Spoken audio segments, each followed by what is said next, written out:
Hello, for those who've been following me on this road and using a Spirograph set, I've gone into a bit more detail. I've actually tried to equate the diagram that came with the set to the actual cutting of a pendant. It's not what I expected. Anyway, that'll be apparent in the following video.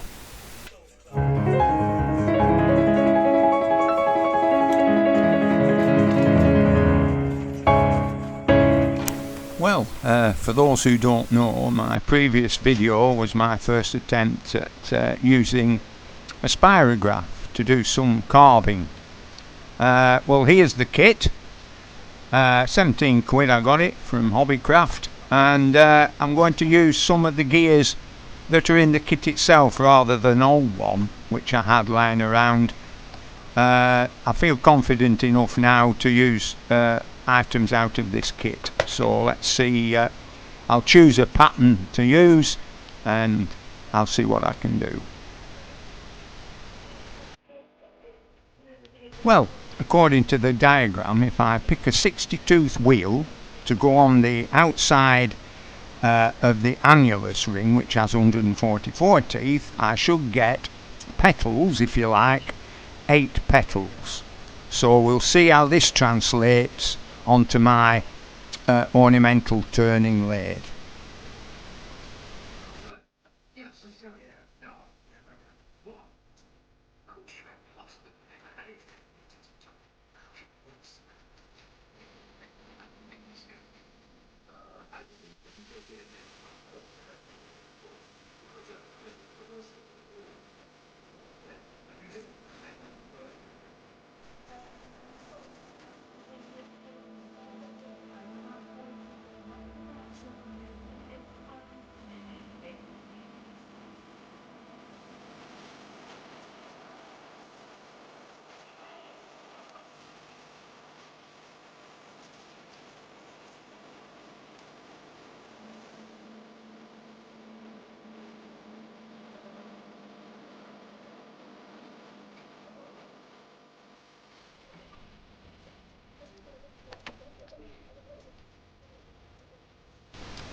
The one advantage of using my ornamental lathe is that I can increase the size of the pattern well beyond that you can only achieve with the Spirograph set itself. But I'm not going to be too ambitious here. I'm going to make a pendant, so I'm just measuring up the size to make sure that the pattern lies within the boundaries of the pendant.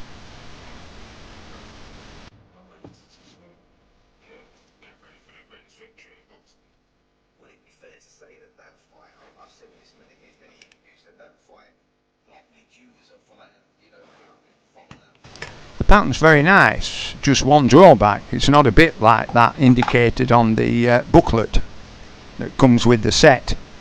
So I'm working blind now. I can't bear any relationship between the pattern that's created and the pattern that's produced on the ornamental lathe, and I think that's because of the action of the wheels and the restriction imposed by the clamping system that clamps the inner wheel, or the smaller wheel if you like. I think that restriction causes a different pattern, and maybe a pattern that isn't quite as variable as those on the set itself.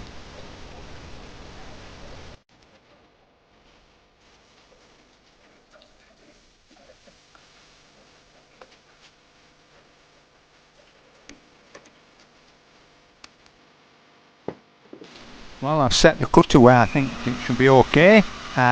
Here goes. Let's hope there's no mistakes.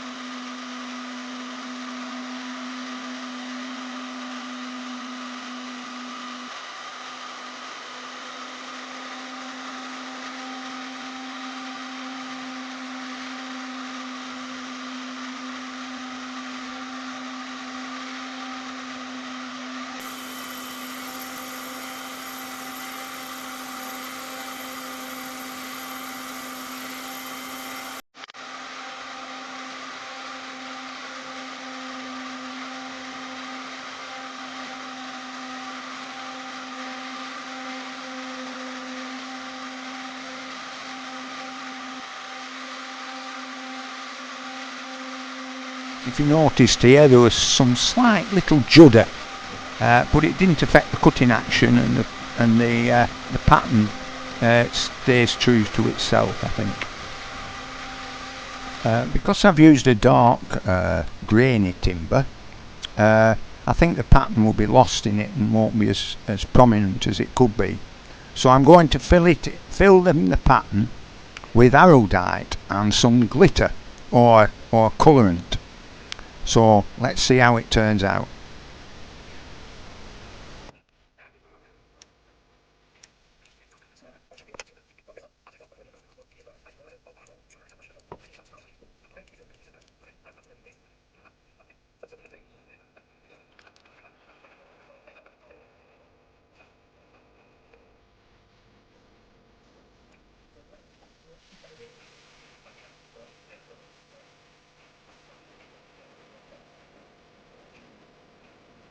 Well, after my tea and a sleep, I'll put it on the lathe and tidy it up.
Well, I'll use my favoured finishing method, which is up to 180 grit, and then Yorkshire grit using the brown and the white fine, and sanding sealer and a couple of coats of melamine, and that should do the trick, I think.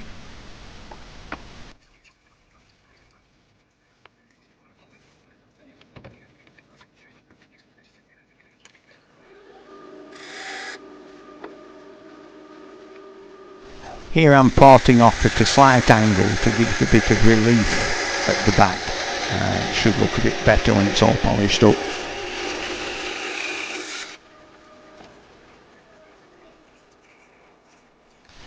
For obvious reasons, I don't want to mark the outside of the pendant, so I've made a little jam chuck. Just slightly a bit slack is the pendant inside it, so I've backed it up with a bit of tissue and made it tight so it'll be easier to polish up.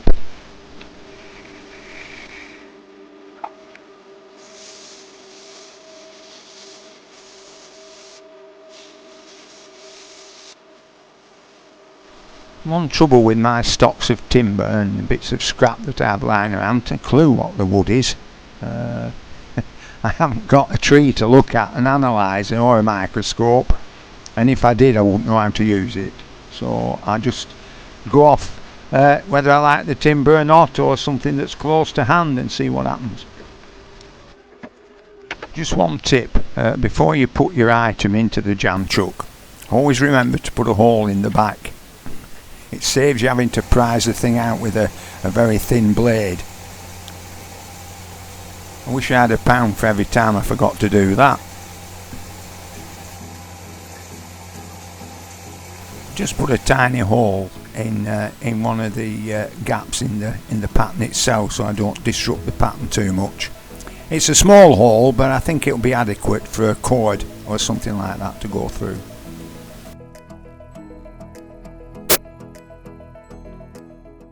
For those who are watching and haven't done, please subscribe. It helps my algorithm no end, especially if you click the like button. I'd love to get to 1,000, and which will help me produce more videos.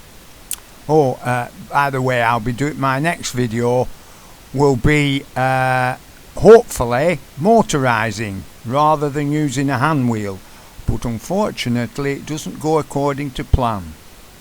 Until then, Bye.